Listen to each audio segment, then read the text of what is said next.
আমাদের পূজা মণ্ডপ সাজানো হয়ে গেছে। তো এইটা হচ্ছে আমার জেঠু। তো আজকের ব্লগ শুরু হচ্ছে এখান থেকেই। আমার জেঠু যে কাজটা করছে এটা হচ্ছে বেদি তৈরি করছে, কারণ আজকে আমাদের হরিসেবা। জেঠু যতক্ষণকে কাজ করছে ততক্ষণকে আমরা এই পাতা কাটতে এসেছি। তো পাতা কাটছি, কিন্তু পাতা কাটতে যেয়ে অর্ঘাদা আঁকশিটা আটকে দিয়েছে। তো অর্ঘাদা বলছে কি হবে। আমি অর্ঘাদাকে বললাম যে যা হোক করে আঁকশিটা খোলো, নাহলে আমাদের আর কাজ হবে না।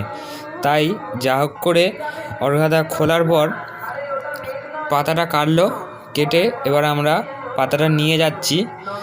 তো পাতাটা নিয়ে যাচ্ছি, চলো নিয়ে যেয়ে আমি তোমাদেরকে দেখাচ্ছি আমরা কতগুলো পাতা কেটেছি। তারপরে ওই পাতাগুলো তো হয়নি, আমাদের আরও পাতা কাটতে হয়েছে। এই দেখো আমাদের এতগুলো পাতা কাটা হয়েছে। তারপরে এইখানে হচ্ছে আমাদের একটা কাজ হচ্ছিল, ওইটা আমাদের ওপরে ঝোলানো হবে।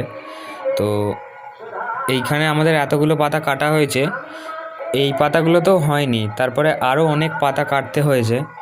তারপর আমি আর আমার দাদা দেখি যে বেদিটা এখনও বাকি আছে, জেঠু বাড়ি গেছে, তাই আমরা কঞ্চিটা কেটে নিয়ে আসি। তো আমরা যাচ্ছি কঞ্চি কাটতে।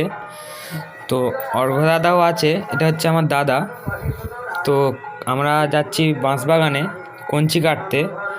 তো আমি নিয়ে নিয়েছি কাটারি, এই যে কাটারি। তো আমরা এসে গেছি কঞ্চি কাটতে। অর্ঘাদা কাটারিটা নিয়ে তাড়াতাড়ি করে কঞ্চিগুলো কাটতে শুরু করলো। অর্ঘাদা কঞ্চি কাটা হয়ে গেছে, তো আমাকে দিয়েছে কঞ্চি কাটতে আরেকটা। তো আমি কঞ্চিটা কাটছি। আমাদের কঞ্চি কাটা হয়ে গেছে, তো আমরা কঞ্চি নিয়ে আমাদের যেখানে আমরা সাজাবো তো সেখানে যাচ্ছি। তো চলো আমরা যাই। Few moments later. কঞ্চি নিয়ে এসে আমাদের টাকচার হয়ে গেছে। এবার আমরা যে পাতাগুলো এনেছিলাম ওগুলো বেঁধে নেব। তো আমাদের সাজানো হয়ে গেছে। তো কেমন হয়েছে সবাই কমেন্টে বলবে, আর ভালো লাগলে লাইক আর সাবস্ক্রাইব করে দেবে। প্লিজ পাশে থাকবে। চলো বাই।